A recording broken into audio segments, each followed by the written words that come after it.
Hey everybody, welcome back to another episode of Stupid Gun Myths. I'm Mike B, coming at you from Mommy's basement, and today we're going to be tackling one that's been brought up about 1,000,001 times in the comments, specifically on the video in this series regarding they could use our ammo and in their weapons, but we couldn't use theirs kind of bullshit FUD lore myth. It's actually perpetuated quite a damn bit in the military, so not totally FUD lore, it's just kind of dumb lore.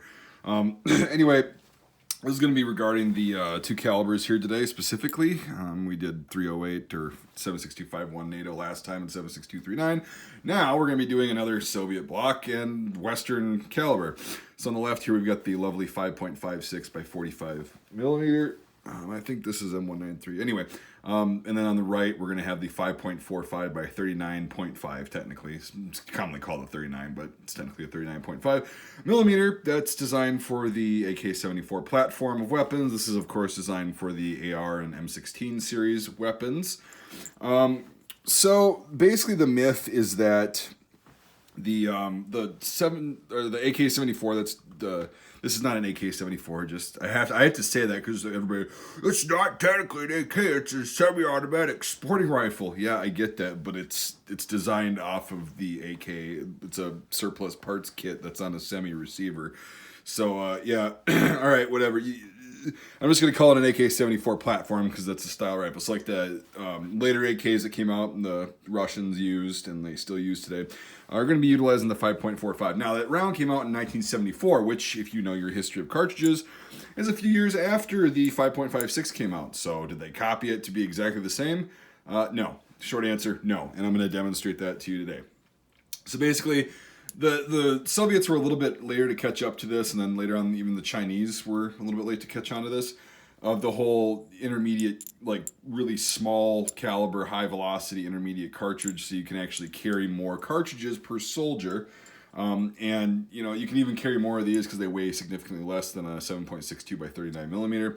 They've got a little bit more distance on them too because they're a little bit flatter flying. They don't lose velocity as much. I'm not going to give the technical specs because that'll take like a half hour, and I don't really feel like doing that. This is just going to be the basic busting of the myth. So basically, yeah, these two, and I wish I had a Chinese 5.8 by 42 millimeter, but those are fairly hard to get here, and I'm not really talking about that. But anyway, those are the three main kind of smaller caliber cartridges that are used in the world today. My hand's all dirty. I was trying to, get this thing presentable so I wouldn't have a bunch of people, your guns are so dirty. So just got a nice layer of oil on there. Your bitching has paid off finally. Yeah. So anyway, God, that one kind of hurt my throat. Hurts to be a moron. Anyway, so we're gonna just kind of go over the technical specs, and then I'm just gonna demonstrate to you why this myth is complete and utter bullshit. So the 5.45, the one on the right, has got a 5.6 millimeter bullet diameter, or a 22 caliber right on the nuts, .220. And the 5.56 on the left actually has a 5.7 millimeter diameter bullet, which equates to be about a 224 diameter, so 223 point something or 224, respectively. So right off the bat, you can tell that the bullet diameters are different. So this one's just a tad bit smaller than the 5.56, which if you're going to design your weapon to take a different caliber, make sure it's either equal to or smaller, because pushing bigger calibers down a smaller bore is generally not a good idea. And, say what you will about the Soviets and the Russians, they're not that dumb, especially when we're talking about automatic or select fire or even semi-automatic weapons. You don't want to be pushing a larger diameter bullet down a smaller bore. It's just not going to end well. It's going to cause excessive wear and tear at the very least, and it's just not good. It adds more recoil, etc., etc. So you guys can go look up all the technical like case sizes and all that shit. I don't want to really spend a lot of time doing that. You can just go on Google and type in case specs for both these calibers. Obviously, you can see visually they're not the same.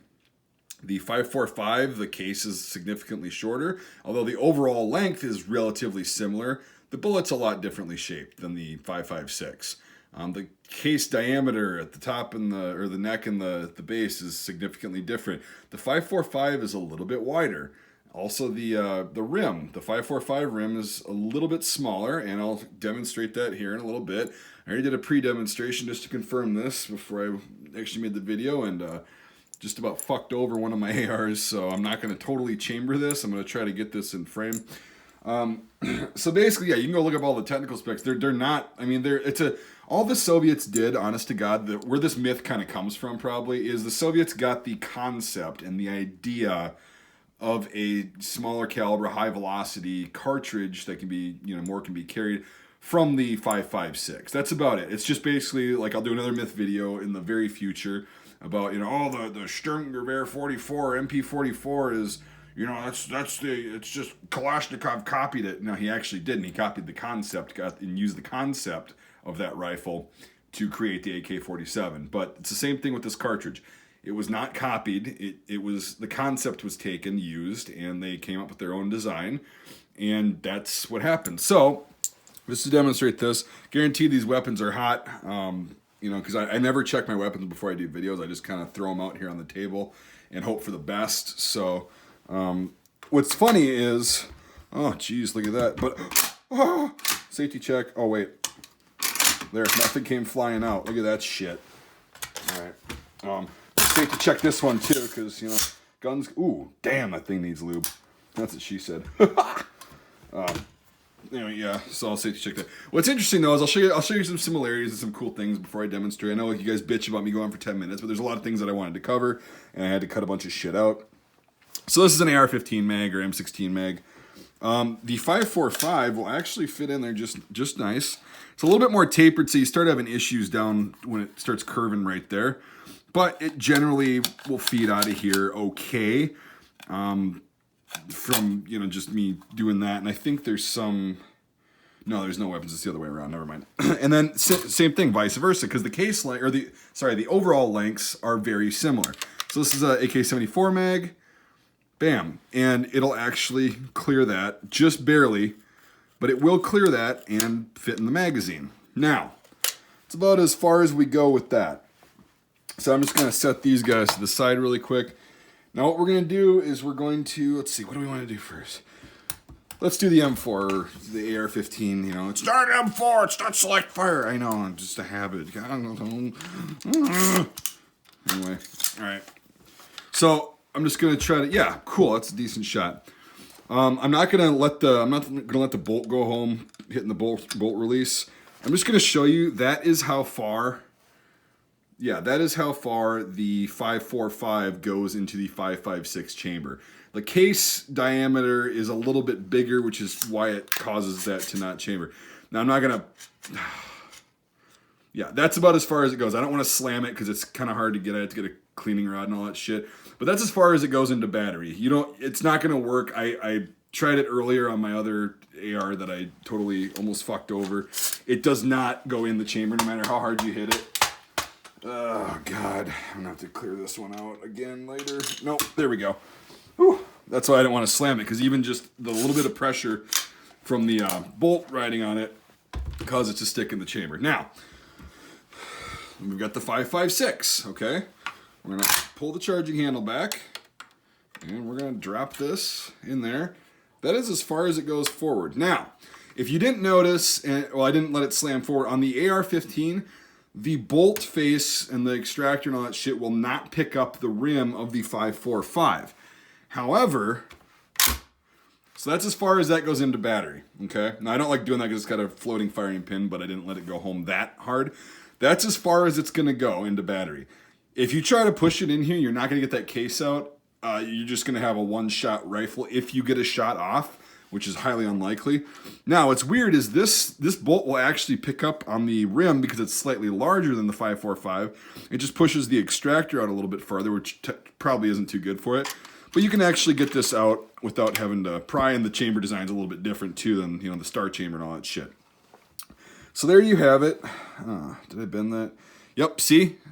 Look at that. Let me try to stick a holding that bitch open. All right, so you can see that it actually damaged that case. It caused a huge bulge in there because the neck shapes are totally different. The neck positions are totally different. So it actually fucked up this case. The reason this one didn't get deformed is because I didn't let it ride home, and it's a steel case. Brass is a lot softer than steel, which you need, but that's another video. So you can see that they're not fucking interchangeable.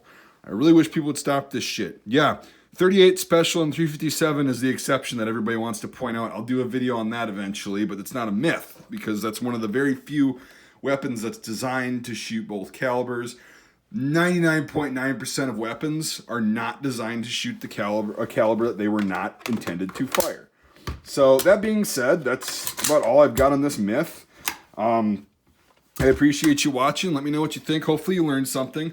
And now if some dipshit shitlord moron at the range or the VFW or the bar or whatever starts telling you that, oh, they're designed, they're interchangeable, they are definitely fucking not. You are going to wind up with a useless weapon, and it's just not going to end well for either caliber. So that's all I've got. Kind of beat that into the ground. And yeah, so thanks for watching, everybody. I really appreciate it. Let me know what you think in the comments. I like making this series, and because you guys requested the hell out of this, and we're saying this a lot, so I decided to do it.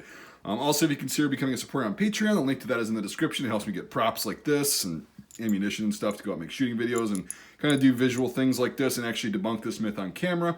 So it's $1 a month, $12 a year. It's up to you. I would really appreciate it, and it really does help out, but I get it. I totally get it if you don't want to. So anyway, I just do appreciate you watching.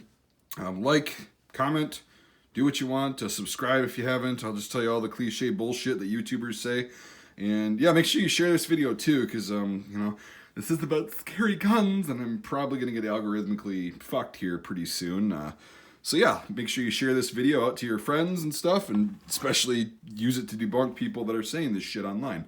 So thanks for watching, everybody, and we'll see you on the next episode of Stupid Gun Myths. And that's about all I've got. Fuckity bye.